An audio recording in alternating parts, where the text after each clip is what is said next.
ჩვენ ახლა ვიმყოფებით დედების აქციაზე, რომლებიც დაიძრნენ რუსთაველის მეტროდან და წამოვიდნენ საქართველოს პარლამენტის მიმართულებით, სანამ ჩვენ უკვე ჩავალთ საბოლოო დანიშნულების წერტილამდე, ანუ პრეზიდენტის სასახლემდე. გეტყვით იმას, რომ ჩვენ ახლა ვიმყოფებით 9 აპრილის ქუჩაზე, შეგიძლიათ რომ ნახოთ კადრი, რომ აქ არიან მოსულები დედები, ქალები, რომლებიც აპროტესტებენ საქართველოში მიმდინარე პოლიტიკურ პროცესებს და ისინი ამბობენ, რომ ისინი იცავენ თავიანთ შვილებს, სწორედ იმ ძალადობისგან, როგორც ისინი ამბობენ, რასაც ხელისუფლება საპროტესტო აქციების დროს ახორციელებს. ისინი ამბობენ, რომ საკმაოდ ბევრი ახალგაზრდა არის ახლა დაჭერილი და ისინი ითხოვენ პატიმრების გათავისუფლებას და ამბობენ, რომ ეს არის უკანონო.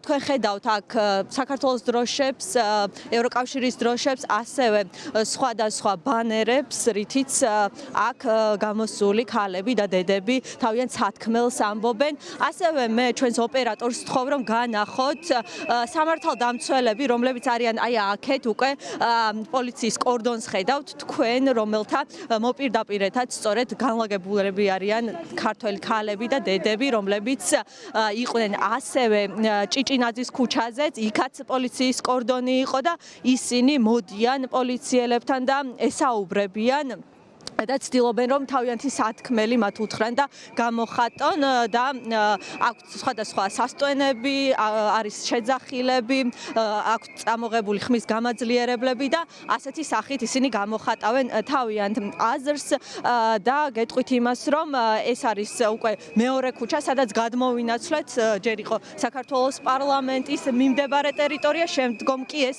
ორი ქუჩა ჭიჭინაძის და უკვე ჩვენ ახლა ვართ 9 აპრილის ქუჩაზე. გეტყვით იმას, რომ აქ ქალები დროდადრო მიდიან ხოლმე პოლიციელებთან და მათ ესაუბრებიან, ეუბნებიან, რომ მათი შვილები დღეს რეჟიმის მსხვერპლები არიან და სწორედ ამიტომ დგანან დღეს აქ. თქვენ ახლაც ხედავთ, რომ არის შეძახილები, არის გამოტანილი უდიდესი ბანერი, რომელსაც აწერია ხელი გაუშვით, ჩემი შვილია და სწორედ ეს არის დღევანდელი ამ აქციის მთავარი სათქმელი და თქვენ ხედავთ, რომ ასევე დედებს გამოტანილი აქვთ იმ დაზარალებული ახალგაზრდების ფოტოები, რომლებიც პროტესტის დაშლისას დაშავდნენ. აქ არიან, აქ ხედავთ აი ახლა თქვენ ბანერს, რომელიც გაშალეს დედებმა და სწორედ აი ამ გზით ისინი პოლიციელებს ცდილობენ, რომ გააგონონ თავიანთი ხმა და ისინი მოვიდნენ საქართველოს პარლამენტთან, სადაც მიმდინარეობს სწორედ საქართველოს პრეზიდენტის არჩევნები და ისინი ამასაც აპროტესტებენ. ორი შვილის დედა, ძალიან ვარ გამწარებული, რა კადრებიც ვნახე. ძალიან ვარ აღელვებული და ამან გამომიყვანა. აი, არ მინდა ასეთ ქვეყანაში გავზარდო შვილები, სადაც დიქტატურაა და განუკითხაობა, უსამართლობა. არ ვიცი, აი სიკვდილი მირჩევნია. ეს მთავრობა უნდა წავიდეს. ეს არის ყველაზე მნიშვნელოვანი, გათავისუფლდეს უკანონო პატიმრები. ეს პატიმრები არიან ჩვენი შვილები. აი ხა 10 გვინდას ესენი არიან ჩვენი შვილები. ამას არ ვაპატიებთ.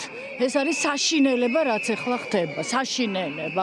და მე როგორც ხელოვნების სფეროს წარმომადგენელი ყველას მოუწოდებ, ყველა მხატვარს, ყველა გალერის, ყველა კურატორს, რომლებიც ახლა ჯერ კიდე ჩამალულები და ხმას არიან, გამოდით, სირცხვილია. ხელოვნება არის თავისუფლების არეალი. ახლა თუ ხმას არ მოიღებთ, თქვენი ყველაფერი არის ბუტაფორია, როგორც ეს მთავრობა. დედა ჩემი ბავშვობაში იყო საბჭოთა კავშირის რეპრესიების მსხვერპლი. აქ მე დედა ჩემი მეგობრები ვდგავართ იმისთვის, რომ ჩვენი შვილები არ გახდნენ იგივე რეპრესიების მსხვერპლი. და მე მგონი ყველა დედა, ვინც დღეს სახლში ზის, რაღაცნაირად მოახერხოს ბავშვი ვიღაცას დაუტოვოს, გამოვიდეს, იმიტომ რომ სხვანაირად ჩვენ თაობას ვერ გადავარჩენთ. დიახ, საპროტესტო აქცია, დედების აქცია კვლავ გრძელდება ჩვენ ახლა ვიმყოფებით 9 აპრილის ქუჩაზე, სადაც მოვიდნენ ქალები, დედები, რომლებიც აპროტესტებენ ხელისუფლების პოლიტიკას. თქვენ ახლა კადრშიც ხედავთ პოლიციას, სამართალდამცველებს, რომლებსაც გაკეთებული აქვთ კორდონი პარლამენტის ამ ქუჩაზე და ასევე აქეთ მხარეს უკვე არიან მოქალაქეები, ქართველი დედები, რომლებიც აქ მოვიდნენ და ცდილობენ რომ ამ სახით გააპროტესტონ ის ვითარება, რაც არის ქვეყანაში შექმნილი, გეტყვით იმას, რომ უკვე რამდენიმე დღეა, რაც იმართება საპროტესტო აქციები, მათ შორის არის სხვადასხვა პროფესიული ჯგუფის აქციები და დღეს უკვე დედებიც შემოუერთდნენ ამ აქციებს და საბოლოოდ ისინი ამბობენ, რომ ახლა გადაინაცვლებენ პრეზიდენტის სასახლესთან, ორბელიანების სასახლესთან, სადაც სავარაუდოდ უკვე აქცია დასრულდება, თუმცა ისინი ამბობენ, რომ